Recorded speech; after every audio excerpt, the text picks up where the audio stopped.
सरकार किसी व्यक्ति को नहीं कहते। ये एक अभिकरण या मशीन है जो क्या करती है, राज्य की नीतियां निर्धारित करती है, जिसमें क्या होता है, उन नीतियों में सामान्य मामले नियमित होते हैं और सामान्य हितों को उन्नत किया जाता है। तो ये हो गया सरकार की परिभाषा। केंद्र सरकार पढ़ रहे हैं हम, उसके अंतर्गत सरकार की परिभाषा हो गई। नेक्स्ट टॉपिक देखते हैं कि सरकार के कितने अंग होते हैं। सरकार के मुख्यतया 3 प्रमुख अंग हैं। कितने हैं? 3। उनमें सबसे पहले तो व्यवस्था, दूसरा, तीसरा व्यवस्थापिका के अंतर्गत 2 प्रकार की व्यवस्थापिका होती है। एक तो है संघीय व्यवस्थापिका और दूसरी है राज्य व्यवस्थापिका। संघीय व्यवस्थापिका के अंतर्गत संसद को शामिल किया जाता है। किसको? संसद को अंग्रेजी में कहते हैं पार्लियामेंट। क्या कहते हैं? पार्लियामेंट। और भारतीय संविधान बना था, आपको मालूम कितने दिन में बना था? भारतीय संविधान 2 वर्ष 11 माह और 18 दिन में तैयार हुआ था। उस संविधान में अनुच्छेद है, उन्हीं अनुच्छेदों में अनुच्छेद 79, कौन सा अनुच्छेद? 79। अनुच्छेद 79 ये बताता है कि भारत में केंद्रीय शासन के अंतर्गत एक संसद की व्यवस्था होगी। किसकी व्यवस्था होगी? संसद। और संसद के अंतर्गत 3 को शामिल किया, जिसमें एक तो राष्ट्रपति, एक लोकसभा और तीसरा क्या? तो इन तीनों को मिलाकर राष्ट्रपति, लोकसभा और राज्यसभा, इन तीनों को मिलाकर सामूहिक नाम से हम जानते हैं, वो है संसद। क्या है? संसद। और संसद के अंतर्गत संसद में बैठते हैं सदस्य, उनको हम कहते हैं एमपी। क्या कहते हैं? एमपी। एमपी की फुल फॉर्म में मेंबर ऑफ पार्लियामेंट, क्योंकि संसद को अंग्रेजी में किस नाम से जानते हैं हम? पार्लियामेंट के नाम से जानते हैं। और इस पार्लियामेंट में बैठने वाले सदस्यों को क्या कहेंगे? MP, member of parliament. और संसद के अंतर्गत कितने सदन है? 3 सदन 2 है। राष्ट्रपति तो ये व्यक्ति होगा। 2 सदन लोकसभा और राज्यसभा। इस लोकसभा को निम्न सदन कहते हैं। कौन सा सदन? निम्न सदन। और राज्यसभा में ये उच्च सदन कहलाता है। इसमें आम जनता का कोई रोल नहीं होता, इसके सदस्यों को निर्वाचन है। ये आगे पढ़ेंगे अपन कि लोकसभा में कितने सदस्य होते हैं, राज्यसभा में कितने सदस्य होते हैं। लेकिन अभी ये ध्यान रखना कि संसद किससे कहेंगे, कितने अंग होते हैं संसद के, कितने चीजों से मिलकर बनती है? राष्ट्रपति, लोकसभा और राज्यसभा। और इसमें बैठने वाले लोगों को सांसद हिंदी में और एमपी अंग्रेजी में कहते हैं। ठीक है। कौन से अनुच्छेद के अंतर्गत व्यवस्था की गई थी भारतीय संसद की? 79। कट कर बेटा। संसद जिसके अंतर्गत राष्ट्रपति, लोकसभा और राज्यसभा तीनों को शामिल किया जाता है, उसमें अपन जानेंगे। अभी क्या जानेंगे? सदस्य संख्या। विभिन्न प्रतियोगी परीक्षाओं में भी ये अक्सर पूछा जाता है, बच्चे कंफ्यूज हो जाते हैं, इसलिए अपन इसमें क्या बना रहे हैं? तालिका। तालिका बनाकर अपन समझेंगे। तो देखिए इधर लोकसभा, लोकसभा लिखा है। लोकसभा को कौन सा सदन बोलते हैं? और राज्यसभा को उच्च सदन। ये है उच्च सदन। कहने को उच्च सदन है, नाम का उच्च सदन है, वास्तविक शक्तियां किसमें निहित है? लोकसभा में। लेकिन फिर भी अनेक ऐसे विषय हैं जो राज्यसभा के सदस्यों द्वारा संपादित किए जाते हैं, राज्यसभा द्वारा ही वो निपटाए जाते हैं। उनकी चर्चा अपन बाद में करेंगे। पहले देखते हैं सदस्य संख्या। लोकसभा के सदस्यों की संख्या जब संविधान तैयार हुआ था उस समय कितनी थी? 500 सदस्य थे उस समय। और वर्तमान में कितने हैं? 545। ध्यान दीजिएगा, लोकसभा की वर्तमान में जो अधिकतम संख्या निर्धारित की गई है वो है 552। कितनी है? 552। लेकिन इस समय इतने हो सकते हैं 552, लेकिन इस समय कितने सदस्य हैं? 545। और ये जो संख्या निर्धारित की गई, पहले 500 थी, मूल संविधान में 500 थी। ये संख्या कब निर्धारित की गई? गोवा, दमन और दीव पुनर्गठन अधिनियम जो कि 1987 में, कब? 1987, वर्ष 1987 ईस्वी में बना था। उसके अकॉर्डिंग वर्तमान में ये जो सदस्य है 552 अधिकतम हो सकते हैं और 545 हैं, ये निर्धारित की गई थी। इसमें भी देखो किस तरह से संगठित किया गया है इन सदस्यों को। 530 सदस्य राज्यों से निर्वाचित होंगे। कहां से निर्वाचित होंगे? 20 सदस्य संघ क्षेत्रों से निर्वाचित होंगे। अब यहां समझने की बात है कि राज्यों और संघ क्षेत्रों में अंतर है क्या? केंद्र शासित प्रदेश है कितने भारत में इस समय? 9 है। 5 अगस्त 2019 से जम्मू कश्मीर जो एक राज्य था उसका विघटन करके लद्दाख और जम्मू कश्मीर नाम के 2 केंद्र शासित प्रदेश और बनाए गए हैं। तो ये 28 राज्य और 9 जो केंद्र शासित प्रदेश हैं उनको संघ क्षेत्र बोलते हैं। 20 संघ क्षेत्रों से निर्वाचित हो सकते हैं। 2 सदस्य ऐसे हैं जो निर्वाचित नहीं होते, इनको मनोनीत कर सकते हैं। याद रखना, कभी कभी पूछा जाता है कि निर्वाचित और मनोनीत ऐसे शब्द भी आते हैं। मनोनीत, इसमें राष्ट्रपति की इच्छा है वो किसको मनोनीत करे, इसमें निर्वाचन नहीं होगा। लेकिन जो निर्वाचित शब्द है ये वयस्क मताधिकार के द्वारा राज्यों में और संघ क्षेत्रों से 18 साल से अधिक आयु के समस्त भारतीयों को यह अधिकार दिया गया है कि वो अपने सांसद का चुनाव कर सकते हैं, अपने एमपी का चुनाव कर सकते हैं। कितने साल का व्यक्ति वोट दे सकता है? वयस्क मताधिकार है, 18 साल से कम आयु का व्यक्ति वोट नहीं दे सकता। और कितने साल का व्यक्ति लोकसभा सदस्य बन सकता है? न्यूनतम 25 वर्ष। कितने वर्ष का? 25 वर्ष। यहाँ याद रखना ये 25 वर्ष है और राज्यसभा जो पढ़ने जा रहे हैं अपन वो 30 वर्ष है, वो अपन अलग से देखेंगे।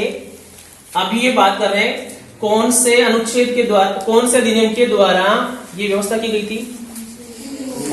1987 में गोवा, दमन और दीव इनका पुनर्गठन हुआ था, उसमें ये व्यवस्था की गई थी। आप इसका टोटल करके देखेंगे तो कितना होता है? 552 हो गया ना। अधिकतम सदस्य ये हो सकते हैं, बाध्य नहीं है कि राष्ट्रपति इनका मनोनयन करे। मनोनीत सदस्य और निर्वाचित सदस्य में अंतर समझ गए? राज्यसभा पढ़ने से पहले एक चीज और देख लेते हैं। ये 25 वर्ष है ना। इस 25 वर्ष के साथ में 25 का शब्द एक और है, वो याद रखना। वो अपने राजस्थान के संदर्भ में है कि राजस्थान से लोकसभा सदस्यों की संख्या कितनी है? 25। अपने राज्य राजस्थान से कितने सदस्य निर्वाचित हो सकते हैं? निर्वाचन क्षेत्रों की संख्या, लोकसभा के लिए निर्वाचन क्षेत्रों की संख्या कितनी है? अपना निर्वाचन क्षेत्र कौन सा है? जयपुर ग्रामीण। कौन सा है? आप पढ़ते हैं राज्यसभा। राज्यसभा में जैसे इसमें अधिकतम सदस्यों की संख्या कितनी थी? इसमें कितनी है? 250। लेकिन वर्तमान में इसकी सदस्य संख्या है 245 का भी अपन विभाजन करेंगे, 233 और 12 योग करिए कितना होता है? 245। देखो ये किस तरह से निर्वाचित होते हैं? 233 सदस्य ये वो सदस्य हैं जो निर्वाचित होते हैं। अभी हमने जाना था निर्वाचन और मनोनयन, ये निर्वाचित होते हैं। लेकिन इसमें हम यानी आम जनता, ये नहीं है कि प्रत्येक 18 साल का व्यक्ति है वो इनको वोट देगा, नहीं। आम जनता इनको निर्वाचित नहीं करती तो कौन करता है? ध्यान दें, संघ यानी अपने देश, संघ के विभिन्न राज्य एवं संघीय क्षेत्रों की क्या? विधानसभाओं के सदस्य द्वारा इनका निर्वाचन होता है। कितने सदस्यों का? 233 सदस्यों का। कौन से सदन? राज्यसभा। उच्च सदन के 233 सदस्यों का निर्वाचन हमारे देश में जो 28 राज्य हैं और राज्यों के अलावा कुछ एक केंद्र शासित प्रदेश है जिनमें विधानसभा है, उनके सदस्यों के द्वारा इनका निर्वाचन होता है। कौन सी पद्धति है? आनुपातिक प्रतिनिधित्व की एकल संक्रमणीय पद्धति। एकल संक्रमणीय पद्धति, इसको अलग से पढ़ेंगे अपन, ये क्या है, लेकिन कौन सी है ये ध्यान रखना, आनुपातिक प्रतिनिधित्व की एकल संक्रमण पद्धति, जिसके अनुसार कितने सदस्य निर्वाचित होते हैं? शेष जो 12 सदस्य हैं ये किसके द्वारा मनोनीत होते हैं? राष्ट्रपति के द्वारा। राष्ट्रपति को ये पावर है कि वो 12 सदस्यों को मनोनीत कर सकता है, लेकिन उनके मनोनयन से पहले राष्ट्रपति ये देखता है कि कौन से सदस्यों का मैं मनोनयन करूं, और वो समाज के विभिन्न क्षेत्र जिनमें व्यक्ति पारंगत हो, जिनका अनुभव हो, उन व्यक्तियों में से सेलेक्ट करता है। इनमें जैसे कोई कला में पारंगत होता है, कोई व्यक्ति साहित्य में, किसी को विज्ञान के क्षेत्र में बहुत अधिक नॉलेज है, जिसने समाज की सेवा की हो विज्ञान के जरिए, कोई समाज सेवक है, सुप्रसिद्ध समाज सेवक हो, या कोई खेल जगत के द्वारा अपने देश का नाम उसने विदेशों में रोशन किया हो, ऐसे व्यक्ति को क्या कर सकता है? मनोनीत कर सकता है। और कितने सदस्यों को राष्ट्रपति को पावर मनोनीत करने का? 12 सदस्य। टोटल देखिएगा 233 और 12 कितने हो गए? 245। कितने सदस्य हैं राज्यसभा में? कितने हो सकते हैं अधिकतम? 250। अपने राजस्थान से निर्वाचित ये राज्यसभा सदस्यों की संख्या है 10। कितनी? 10। 25 तो लोग 10 का राज्यसभा में और लोकसभा में 25 का। हटा दे। निर्वाचन इन सदस्यों का, संसद के लोकसभा सदस्यों का निर्वाचन कैसे होता है? वो होगा वयस्क मताधिकार से और प्रत्यक्ष रूप से, यानी कि इस पूरे देश में जो 18 वर्ष से अधिक आयु के व्यक्ति हैं उनको यह अधिकार प्रदान है कि वो प्रत्यक्ष रूप से वोटिंग करके इनका चुनाव करें। लेकिन राज्यसभा में इसके उलट है, वहाँ प्रत्येक व्यक्ति को यह अधिकार नहीं है, आम आदमी को यह अधिकार नहीं है। वहाँ कौन सी पद्धति है? आनुपातिक प्रतिनिधित्व की एकल संक्रमणीय पद्धति। और योग्यताएं हैं वो दोनों में समान है, सिवाय एक को छोड़कर। पहली योग्यता तो यह है कि व्यक्ति वही चुनाव लड़ सकता है इसके लिए, लोकसभा के लिए, जो भारत का नागरिक हो, विदेशी नहीं लड़ सकता। राज्यसभा में वही शर्त है कि भारत का नागरिक हो, पहली शर्त। दूसरी शर्त है उम्र की, आयु 25 वर्ष होना जरूरी है लोकसभा सदस्य के लिए, और राज्यसभा सदस्य के लिए 30 वर्ष। तो दोनों में मुख्य अंतर है वो यही है, इसमें 25 वर्ष, राज्यसभा में 30 वर्ष।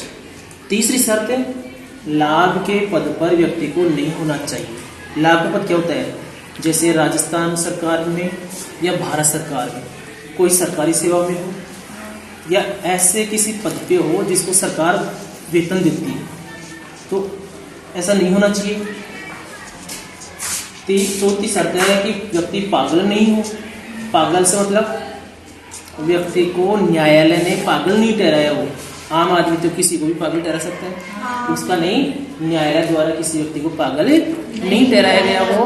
और एक शर्त है कि व्यक्ति दिवालिया नहीं हो। ये 5 शर्त, नंबर 1, 2, 4 और 5, ये राज्यसभा के लिए भी लागू है, सेम है, सिर्फ अंतर है लोकसभा वाला 25 वर्ष आयु होनी चाहिए, उसमें 30 वर्ष। और कार्यकाल लोकसभा में 5 वर्ष, राज्यसभा में 6 वर्ष, इसका कार्यकाल है 6 वर्ष। किसका? सदस्य का। ये इसका 5 वर्ष बाद में पूरी लोकसभा का विघटन हो जाता है, यानी लोकसभा का दोबारा निर्वाचन होगा, दोबारा से गठित होगी। राज्यसभा का कभी भी विघटन नहीं होता। राज्यसभा हमेशा के लिए स्थायी सदन है। इसके 1/3 सदस्य, 1/3 सदस्य प्रति 2 वर्ष बाद में सेवानिवृत्त हो जाते हैं और उनके स्थान पर नए सदस्य आ जाते हैं, तो बाकी की 2/3 तो पहले से है और प्रति 2 वर्ष बाद 1/3 सदस्य नए आ जाते हैं। इस तरह से ये रूटीन चलता रहता है। ये स्थायी सदन है। और जो निर्वाचित सदस्य होगा या मनोनीत सदस्य होगा उसका कार्यकाल कितना होगा? 6 वर्ष। इसमें निर्वाचित सदस्य का या मनोनीत सदस्य का कार्यकाल कितना होगा? 5 वर्ष। इसके सारे सदस्यों की सदस्यता एक साथ समाप्त हो जाती है। ये कभी इसकी जो सदस्यता है इसका विघटन नहीं होता।